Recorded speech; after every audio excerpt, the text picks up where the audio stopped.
ஐயோ அத்தை, என்னை விட்டு போயிட்டீங்களே அத்தை. காப்பி எடுத்துட்டு வந்து கொடுக்கறதுக்குள்ள இப்படி போயிட்டீங்களே அத்தை, என்னை விட்டுட்டு. ஏண்டி உமா, என்னடி ஆச்சு? உன் மாமியா நல்லா தான்றி இருந்துச்சு. அது எதுக்கு மீனா கேட்குறேன். சரி விடு, கேட்கல. இல்லை இல்லை கேளு, நான் சொல்கிறேன். சரி சொல்லி தொலையும், கேட்குறேன். அது ஒன்றும் இல்லை மீனா, எங்கள் மாமியை போய் ஒரு காபி போட்டு எடுத்துகிட்டு வான்னு சொல்லுச்சு. சரி நான் போய் போட்டு எடுத்துகிட்டு வரதுக்குள்ளே எங்கள் அம்மா கூட ஃபோனில் பேசின்னு இருந்தேன் மீனா. அதுக்கு இந்த கேள்வி என்னத்தை கேட்டுச்சோ தெரியல, வந்து பார்க்கறதுக்குள்ளே சோபா மேலே நீட்டி சாஞ்சிருச்சு. அவ்வளோதான், கேள்வி புட்டுன்னு போயிடுச்சு. அப்படி என்னத்தடி பேசணும் உங்கள் அம்மா கிட்ட? ஐயோ சாமி சொல்லுடி, அப்படி என்னத்தை பேசுறதுனால கிளவி புட்டுன்னு போயிடுச்சு சொல்லு.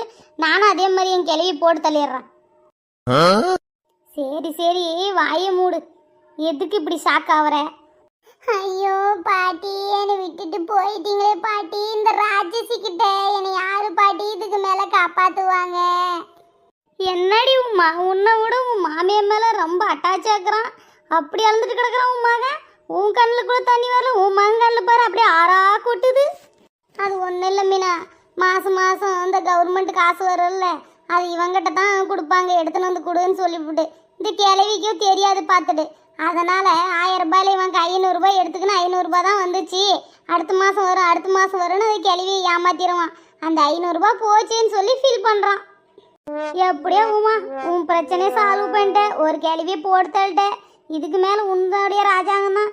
எங்கள் கிழவியும் ஒன்று வீட்டில் இருக்குது, எப்படா போகும்னு காத்துட்டு கிடக்குறேன். ஆகிறது ஆகட்டும், கவலைப்படாது மீனா. இவங்கெல்லாம் ஒரு செட்டு, ஒவ்வொன்றா போச்சுன்னா ஒரு விக்கெட்டு அவுட் ஆயிரும். சரியா? அடுத்த மாதம் உங்களது விக்கெட் அவுட் ஆனாலும் ஆகும், கவலைப்படாத. ஏ உமா, உன் வாய் முகத்து பழிக்கட்டும்டி.